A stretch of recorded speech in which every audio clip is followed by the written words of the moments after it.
প্রিয় ছাত্রছাত্রীবৃন্দ, আমার চ্যানেলে তোমাদের সকলকে স্বাগত জানাই। আজ তোমাদের সামনে যে প্রশ্ন এবং উত্তরটি এনেছি সেটি বাঁকুড়া বিশ্ববিদ্যালয়ের বাংলা মাইনর তৃতীয় সেমিস্টারের প্রশ্ন উত্তর।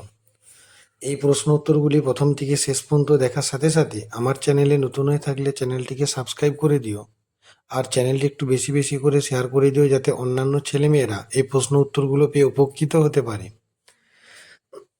5 নম্বরের প্রশ্ন দেখো।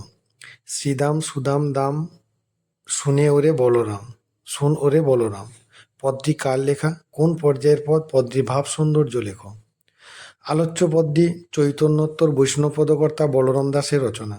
এই পদটি গোষ্ঠলীলা বিষয়ক পদ। বাৎসল্য রসে এটি রচিত। ভাব সৌন্দর্য কি না, বাৎসল্য রসে শ্রেষ্ঠতম পদগুলির মধ্যে একটি অন্যতম। পদটির শেষ 4 চরণে আছে যশোদার কাছে পদকর্তা বলরাম দাসের কৃষ্ণ সখা হিসেবে পরিচিতি দান ও প্রতিজ্ঞার কথা।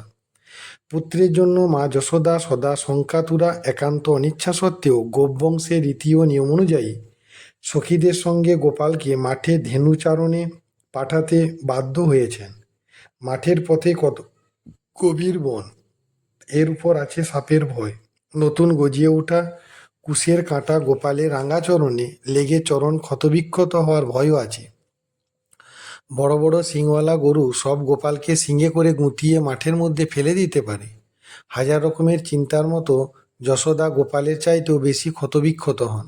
তিনি কৃষ্ণ সখা সুদাম বলরামদের মিনতি করে বলেন তারা যেন সর্বদা গোপালকে আগলে রাখে। মা যশোদা পুত্র স্নেহে অন্ধ হয়ে পড়েছেন। নিজ সন্তানের জন্য তার হৃদয় সর্বদা ব্যথাতুর।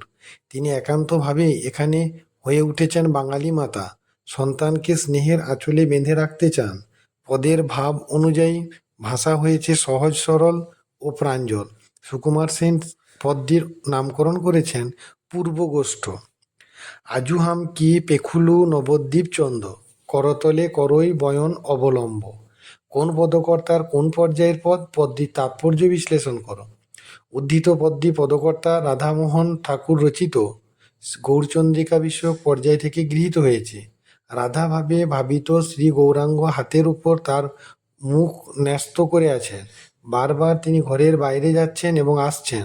তাঁর পদ্মের মতো দুটি চোখে নানা ভাব প্রকাশ পাচ্ছে। আমরা জানি ভাব শব্দটি বৈষ্ণব দর্শনের একটি বিশিষ্ট পরিভাষা। উজ্জ্বল রসে রতি নামক স্থায়ী ভাবের জাগরণে নির্বিকার চিত্তের প্রথম বিক্রিয়াকে ভাব বলা হয়। গৌরাঙ্গের ভাব এখানে রাধা ভাব, তাই মানসিক উদ্বেগের বহিঃপ্রকাশে গৌরাঙ্গে নবচিত্ত মুকুলিত হয়েছে। পূর্বরাগের উপযুক্ত গৌরচিত্রে পদটি তাৎপর্যবহ হয়ে উঠেছে। পুলকাহত রোমাঞ্চে গৌরাঙ্গের দেহ শিহরিত হয়ে উঠেছে। পদকর্তা রাধামোহন ঠাকুর এই প্রেম সমুদ্রে কোনো তল খুঁজে পাচ্ছেন না। প্রসঙ্গত উল্লেখ করা যায় যে চণ্ডীদাসের শ্রীরাধার পূর্বরাগের একটি বিখ্যাত পদে রাধার মধ্যে যে বিচিত্র ভাবের প্রকাশ দেখা যায় তার সঙ্গে এই গৌরাঙ্গ মূর্তির সাদৃশ্য লক্ষ্য করা যায়।